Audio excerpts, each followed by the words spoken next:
Content warning, y'all.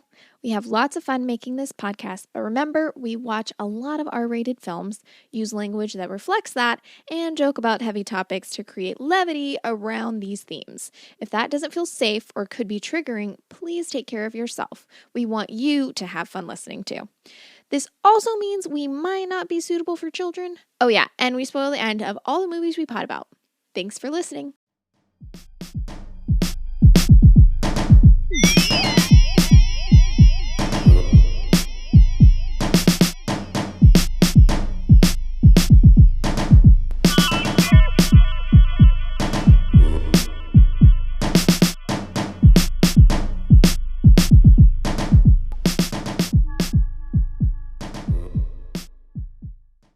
You're recording? Okay. Yes. Oh. Hello, today we are talking about how we watched some Stephen King-based adaptations that also featured actors. The cast of Wings. Sorry. Commander, you've anticipated my denouement. So sorry. No, not really. Okay.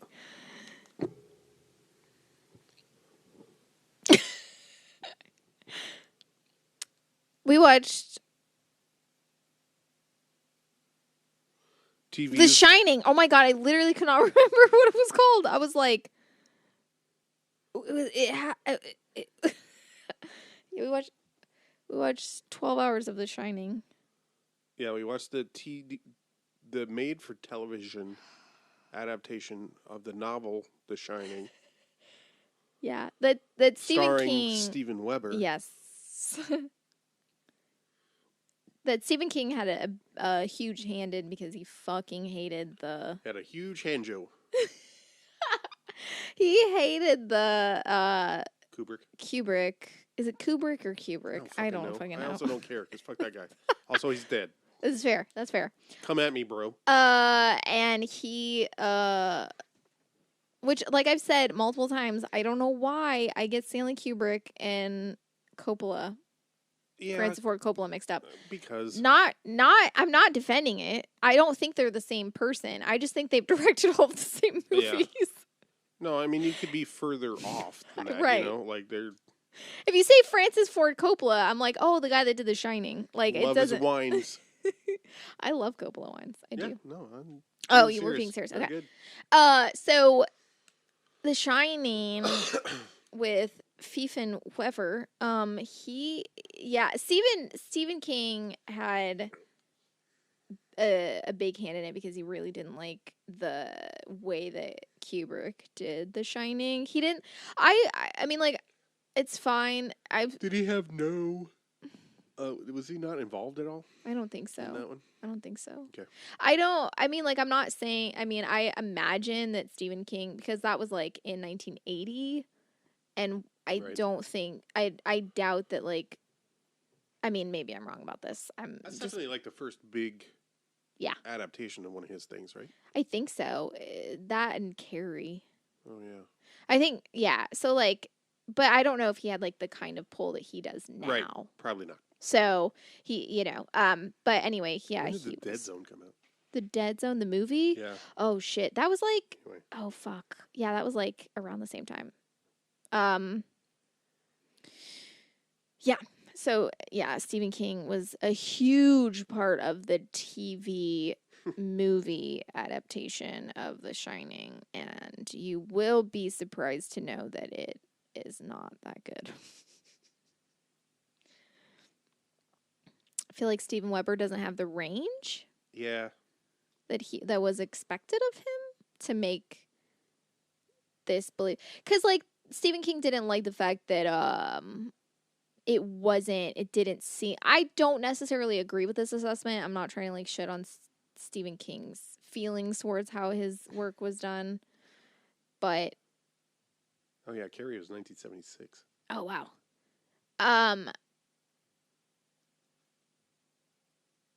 But he felt like the way that Coppola portrayed like Coppola and Jack Kubrick. God damn it. You said it and I was like, who's that?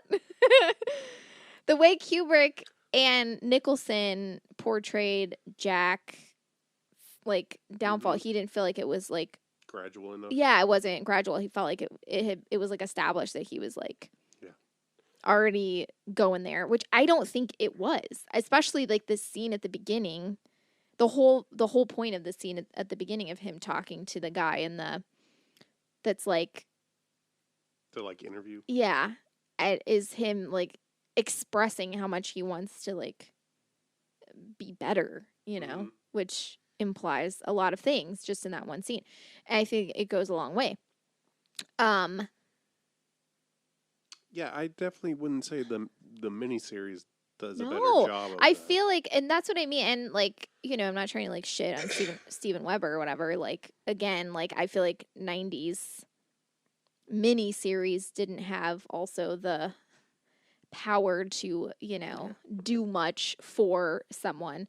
But I feel like the way it's done is, like, he doesn't have the range to go from, like, the subtlety of it, and so there's a lot lacking in that one. And yeah, it's just weird. But I was really disappointed that he doesn't say "Here's Johnny." But it did make me. I did order. Fine. I mean, like, I've started reading multiple times The Shining. I've never finished it. But I really, really. I mean, I fucking love Doctor Sleep. The movie Doctor Sleep, and I love the Kubrick Shining a lot. I like it a lot. It looks great. Exactly. He's one of those directors where I'm like, oh yeah, your it visuals looks good, are amazing. But I just think there's so much about it. Like, so this is, I'm a sucker for this. I'm a sucker for, and I feel like this is kind of the point of a movie in some ways. When you can convey something without saying it, when you show something and you're able, and I feel like Kubrick does that a lot in The Shining. I feel like there is not a lot of dialogue in that movie. No, it's very atmospheric. And it's very, and he does a lot which I think is why I like that adaptation of it, because I feel like it does a really good job of freaking you out without telling you why you're freaked out. Which is a lot of ways I feel like Stephen King's writing, he said, I feel like doing that in a film is the closest you get to reading this is my personal opinion. I'm not saying this is a fact for everyone, but for me, reading a book, even though it's telling you stuff, it's making you feel things ultimately. Like, it's giving you emotions, it's giving you, like, your surroundings, it's telling you how you're supposed to feel. And I feel like when movies try to translate that completely literally, that's when that's when it's like, oh, this doesn't make much sense. And I feel like people really tried to do that with Stephen King. I feel like people tried desperately to make everything he says literal because they don't know how to freak you out theoretically. Which is really confusing. Yeah. Because horror as a genre, specifically, that's the whole thing. Right. So I feel like What's Shining. Scary about something is what you don't know. Exactly. You can't see. Right. And that's like, yeah. So I think that's what I like about the Kubrick Shining is that it does a lot of things that are creepy or atmospheric to make you feel uneasy. And you're like, why is this? There's a guy getting a blowjob from a guy in, like, a bear costume? Like, why is that weird? That's weird. Is it, why? Oh, I don't know what's going on. And there's all kinds of fucking shit like that where you're like, I don't understand. And I feel like in a 2-hour movie, there's not many ways to, like, convey fear and despair and things like that without either going too far and taking it to a point where you're like, no, this is like torture porn kind of shit. Yeah, right. Or something like that, So that's why I enjoy that movie a lot, I think, because it does so much to guide you without telling you where you're supposed to be. And I appreciate that. But I feel like I think my thing of what I was so disappointed in the miniseries of The Shining is I feel like it does the opposite and achieves the opposite. Like Mm-hmm. there's so many. It's fucking like 4.5 hours long or some shit, Mm-hmm. and not much. 3 like 90-minute Yeah, episodes. and not much more is explained than in the Kubrick one. I mean, like there's No, some definitely, dialogue. definitely There's not more about dialogue. the characters. What I appreciated is learning more about the history of the Overlook a little bit. Right. Yeah. I'm no particular fan of the original film. Right. Just disclosure. Oh, right. Yeah. Like it has never really done much for me. Mm-hmm. That's all. I just wanted to cop to that. Oh, so yeah. I don't. Oh, but yeah, what I don't. That's what I was saying. Like, I'm not saying like I'm right or I'm correct. I'm just saying that's Yeah, no, what I specifically I enjoyed just about felt it. like I had to put that Oh, yeah. on the table. That makes sense. And I get it. Like, and it's kind of surprising. But yeah, this one isn't. Considering who I am, it's surprising that I like it as much as Yeah. I do. I suppose. And vice versa. Like, it seems like something I should be into. Right. Yeah. I just feel But like I don't know. I just don't. I'm not a huge Kubrick stan. Oh, in same, any way. same. Yes. Fuck A Clockwork Orange. I hate that movie. It looks cool, but again, yeah, whatever. I do like a 2001. I've never seen it. But you watch it once and you probably don't need to watch it again. You know, it's impressive for what it was in its day, for sure. And I don't. Yeah, he sets up a shot. I mean, like. Yeah. Right.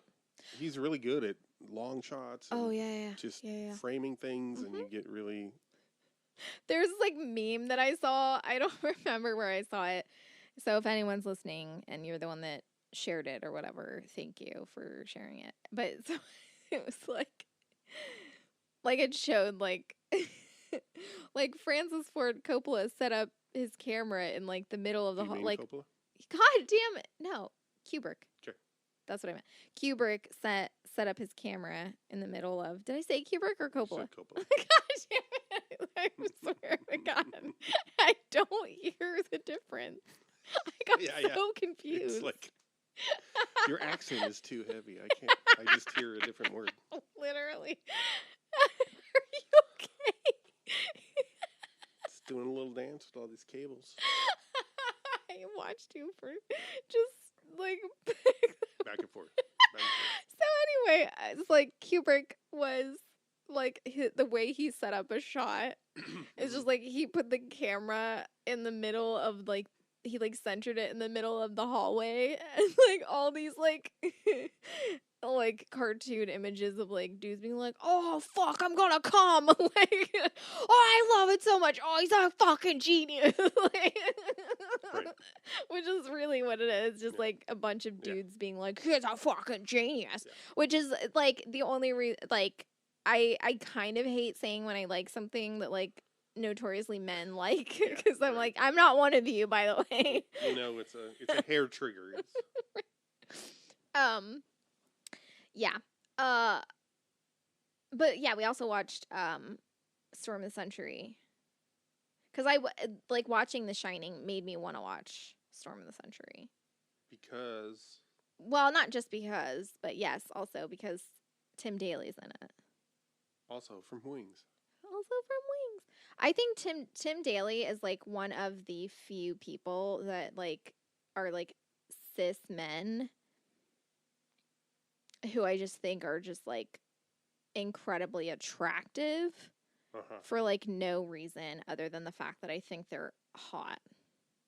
And he's like someone, like, it's not like, oh, I think, like, most of the time, like, if I think a cis man is attractive, it's because I saw something they were in when I was young where, like, someone they played was queer-coded. Yeah, right. And I can trace it back to Tim Daly is just like, no, I just think Tim Daly is the hottest fucking person alive. Like, he's so attractive. Wild to me. I know. I don't know why.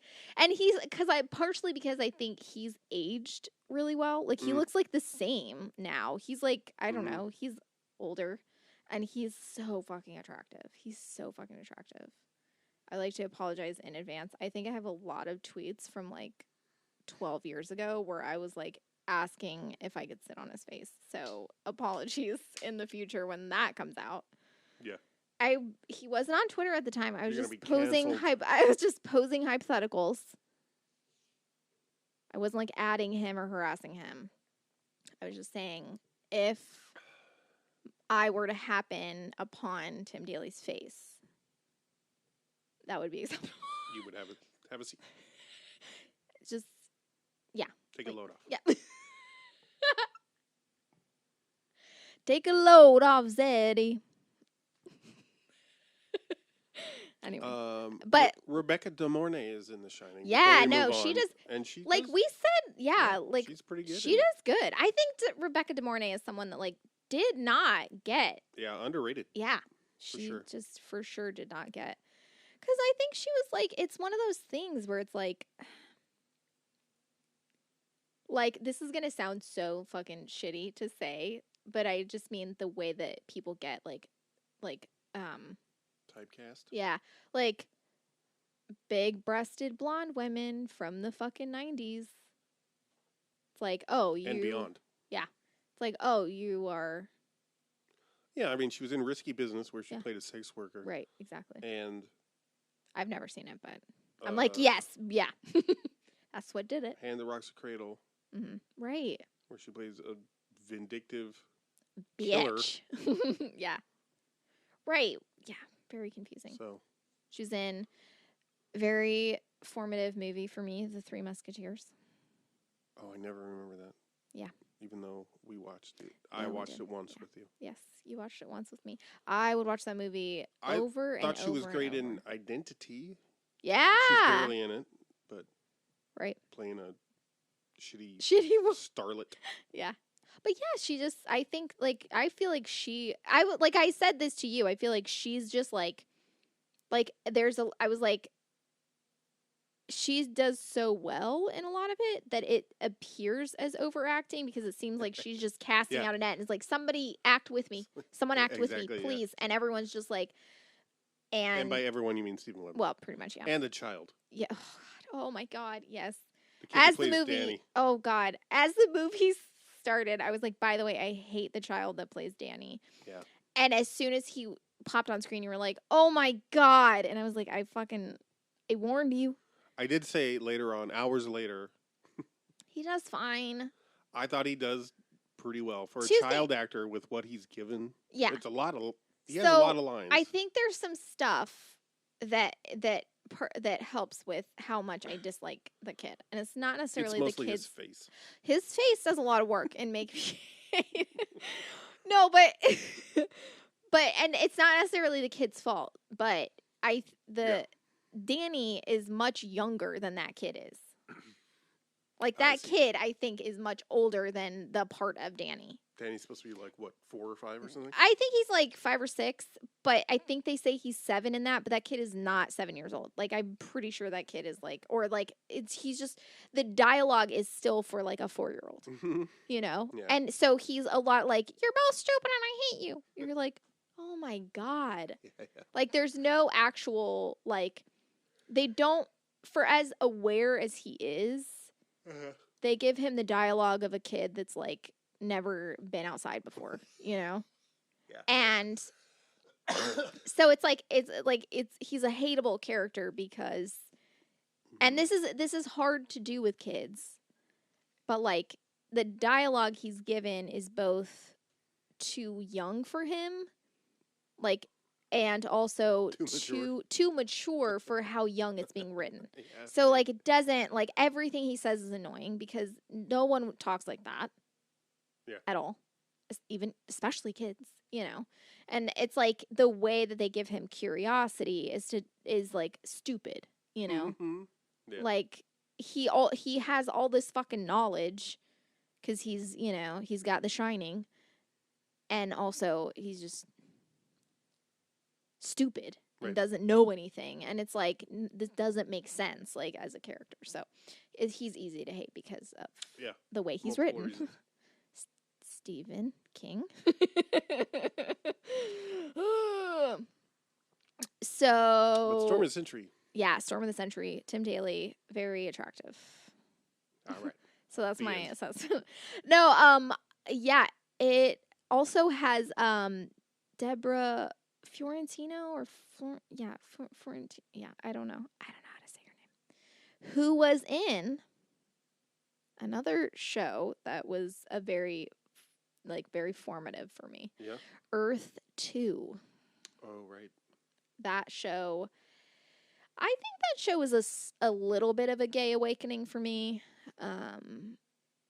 That there was a lot about that show. I obsessed over that show. Like I literally that show got canceled before it even I don't even know if it had a full season.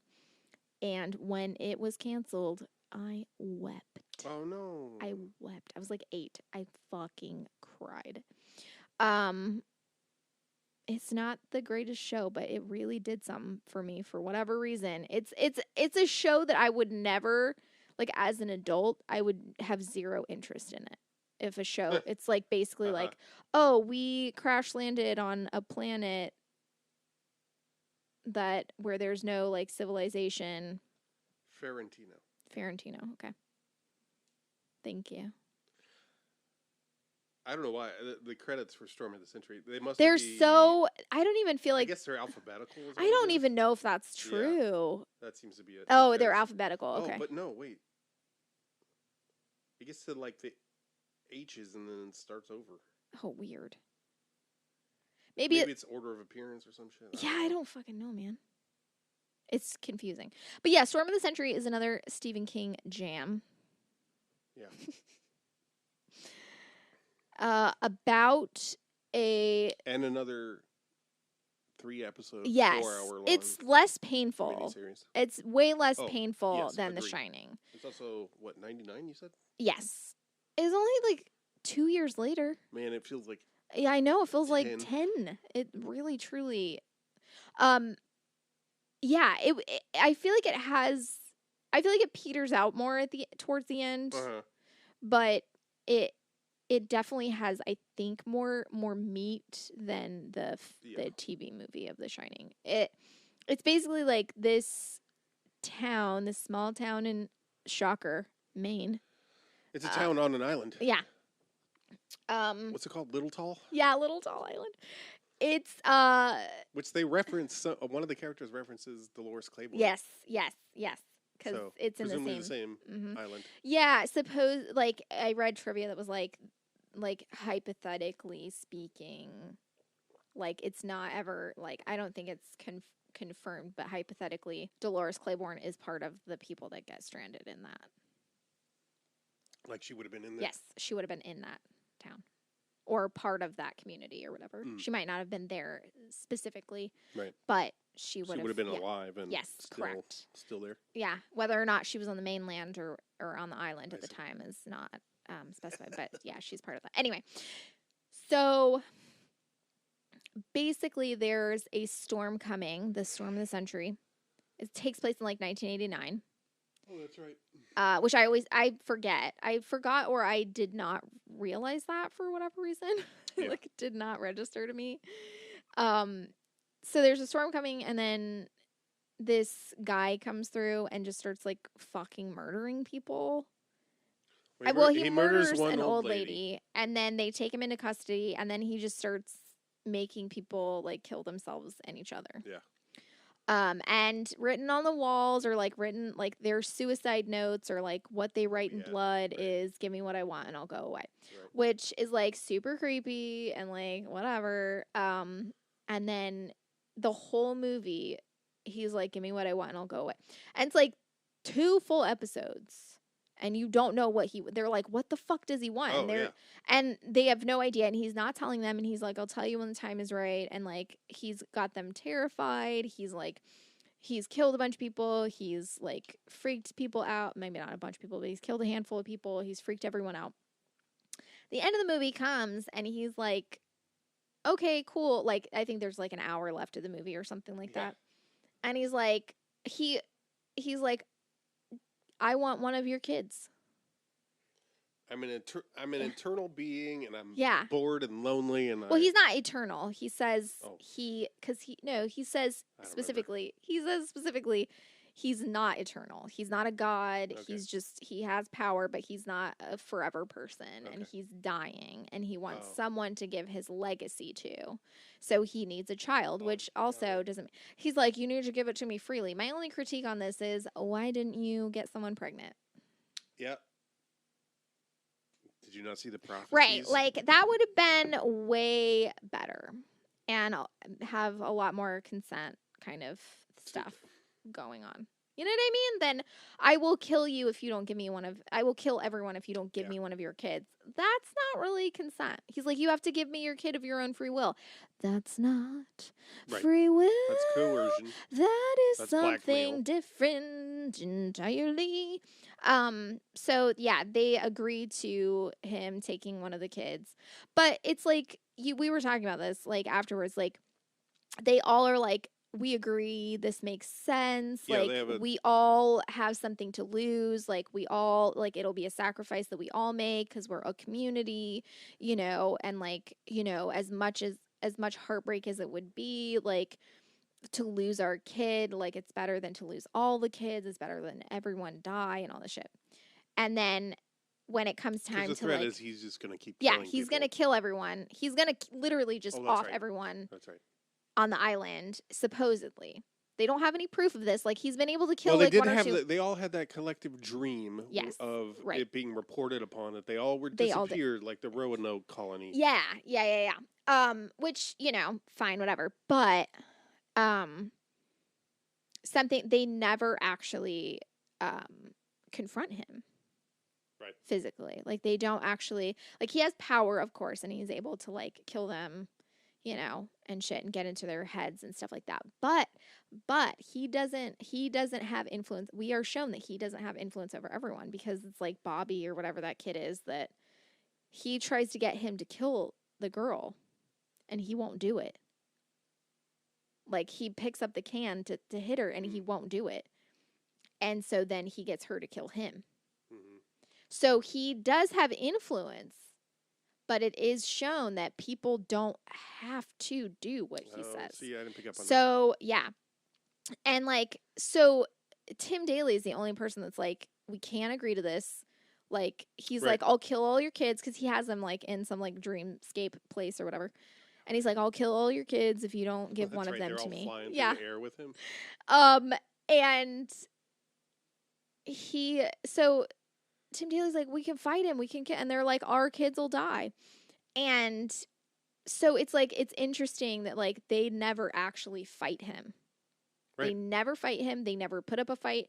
They're just scared and they immediately give in, which is an interesting thing of, like, and what I like about it is because I think it's very indicting. I think it's true to life in that all the parents, I should say, are willing to say, yeah, I'm willing to sacrifice your child. Correct. Because right. That's what I was going to, when you see they basically draw straws, but it's in the form of rocks. Like, there's, like, and every single parent that draws is like, I don't want to do this. I can't do this. I can't do this. This is too much. Don't make me do this. And then, when it's not their kid, they're like, oh, phew, fine. Yeah, I don't have to. Oh, Next. It's not that big of a deal. And, like, when, like, Tim Daly's kid, when his wife was like, I'm agreeing to this. Yeah. And we have to do this. Like, we can't just say no to this. And, like, his kid is the one that's drawn. Like, and she's like, even though he was like, I'm not doing this. Yeah. Like, I don't agree to this. And they had to, like, hold him down. Right. And she said, fine, we're doing it, like, to save the whole town. Yeah. When his kids picked, she's like, I didn't agree to this. And he's like, you literally did. And she's like, why don't you do anything? And she's like, why? I can't believe no one's going to help me. And, like, it's kind of perfect because it's that thing of, like, like, when you, I mean, really, it says a lot that the whole town is white too. Yes. It's like, yeah. I mean, like, there might be people of color in there, but they're not. I mean, I imagine it's true for an island community Correct. in Maine. Right. Yeah. I don't know, but yeah. And yeah, but it's like that specific, like, middle class white Yep. I agreed to this thinking that it would affect you, not me. Correct. You know, and I voted for this thing because I thought that other people would suffer, not myself. Yep. And it's that specific thing of like, despite it being right, explicit, literally, like it is. It could happen. Yes, this is something that will most definitely happen to you if you choose this path. They're like, it won't happen to me. It'll happen to everyone else that chose not to take this path. And like this, no, that's not. You know? So it's interesting. I mean, like it's like eye roll, but also interesting in that way of like, yeah, that tracks. Yeah. You know? Yep. No, that's what makes it compelling, a worthwhile story. Yeah, right. And then you get the little bit of, you get too much resolution, more than you need. Correct. More than I need. Right. But I do like the scene when Tim Daly's character is leaving town for good. Because his kid got taken and he's like being turned into some fucking like being or whatever. And he's just like, and you know, after he explicitly said no, and his wife said yes, and then she was like, "You need to do something to fix this," and he was like, "The fuck are you talking about?" You know. Also, it's worth stating that his role in the community is that he's like the constable, which is basically It's a tiny community, so they don't have a full-fledged PD or anything. But he's the main cop, right? And kind of a community leader. He's the enforcer of law, essentially. Yeah. So, and he's trying to keep shit together during a storm, and he's going all over the place when people start dying. Mm-hmm. Trying to keep everybody calm and trying to figure shit out. So, not for nothing, that, like, I'm not saying he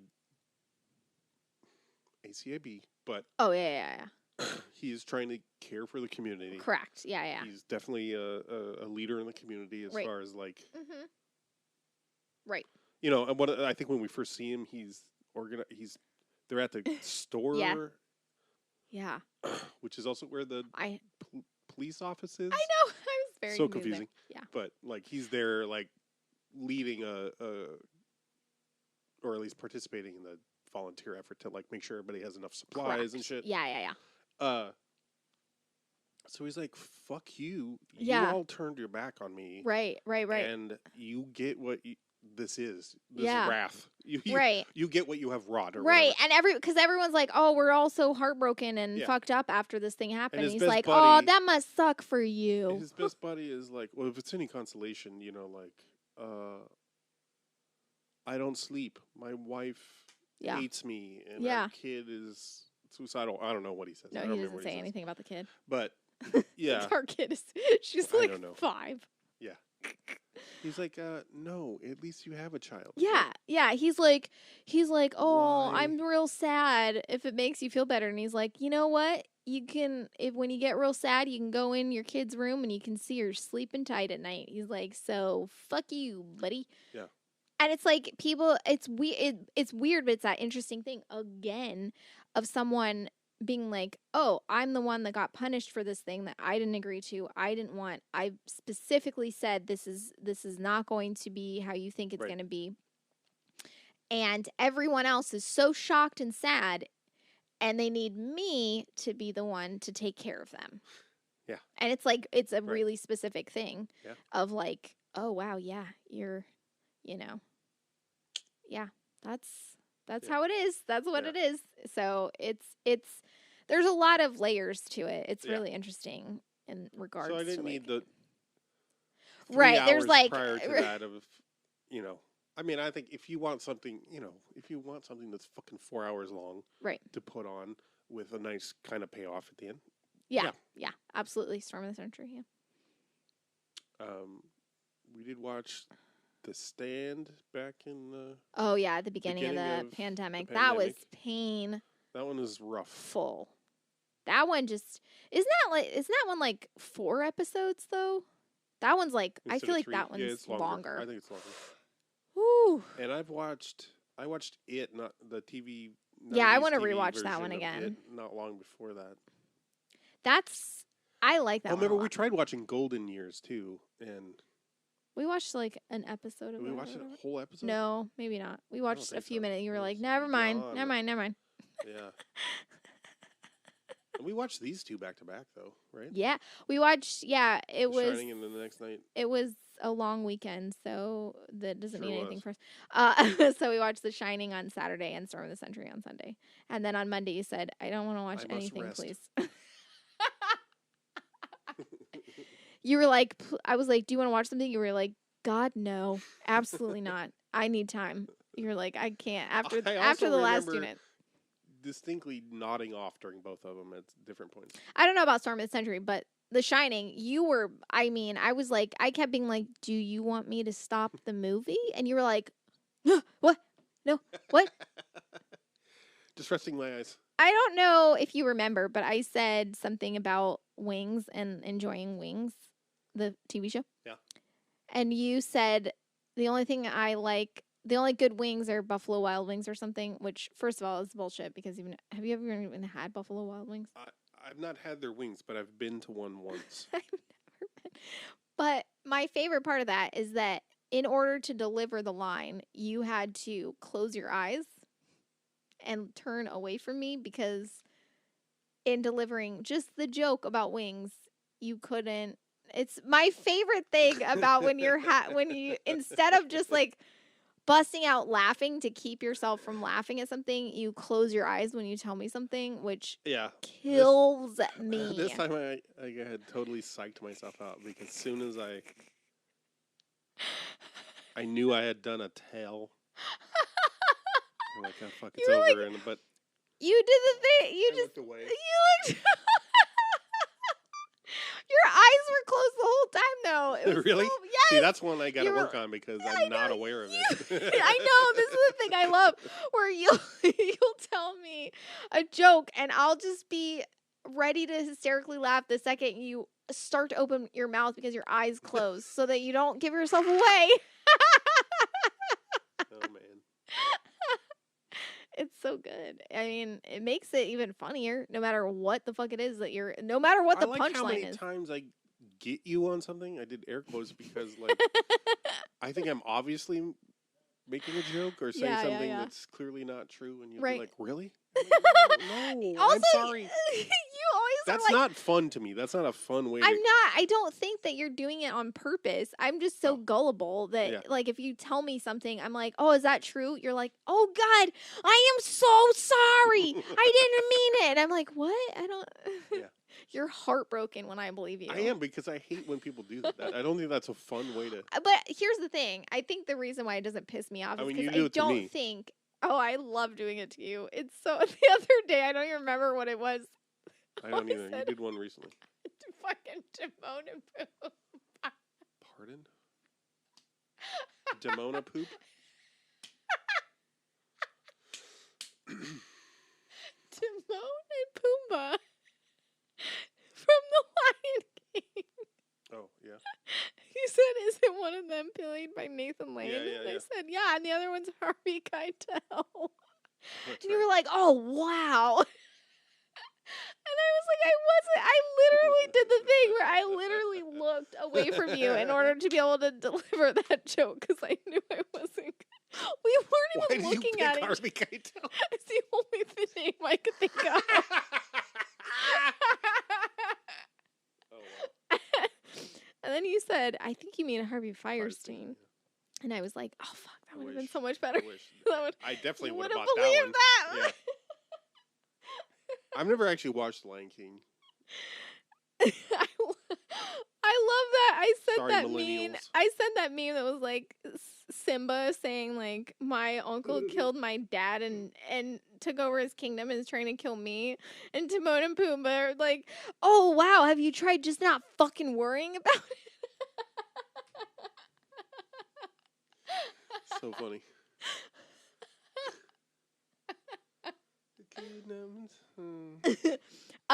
Yeah, it's definitely a heavy movie. It's like really heavy for it being.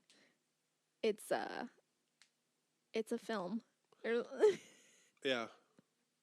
We also watched Desperation. Oh yeah, we watched Desperation. TV movie, I guess. Yeah, with Ron Perlman. That was kind of rough too. That was a wild ride. Yeah, I feel like I have so many opinions on Stephen King films. I love watching Stephen King. It's addictive. Movies. And every single time, I'm like, this sucks. I know. Why is it so... Fucking, what was the one with Pierce Brosnan? Fuck me. Bag of Bones. Bag of Bones. Yeah, I fucking loved that miniseries. book. That book made me goddamn, like, weep. That movie is so fucking bad. It is so bad. That's another miniseries, too, right? Yes, correct. I think there's maybe there's more. We gotta watch Salem's Lot. Yes. Or I would like to, I should say. Yeah. That's another miniseries. Yeah. Golden Years. Oof. That was another one that I remembered being on television. Like it. Like, I think it came out not long after that. Oh, yeah. I was thinking, I get the Golden Years and Kingdom Hospital confused. Oh, I see. I don't know about that. I don't know why. I think that was a series, right? Kingdom Hospital? Yeah. Okay. It was weird. And I'm interested in... it's one that I didn't see when it was first on, but it like Darth Marenghi's Dark... Yeah! Seriously. I don't remember when it was... I didn't watch it when it was first on, but it was one of those, like, as soon as it stopped. Like, oh, fuck. There's, like, all those, like... I think there's, like, a channel, like, Chiller or something like that came out that, like, only played, like, scary stuff. Yeah. And it played Shudder. That all the time. Like, it was, like, constantly, like, playing, like, Kingdom Hospital. So I saw it. I didn't see it when it was first on, but it was, like, only a few years before that channel came out. So, like, that channel, I would see it on that channel. And I was always like, what the fuck? It's so weird. I think it has Andrew McCarthy in it. Oh, okay. Another big crush of mine. Interesting. I know. Because of Soul Man? No, is Andrew McCarthy's not in Soul Man. Who am I thinking of? I don't know who you're thinking.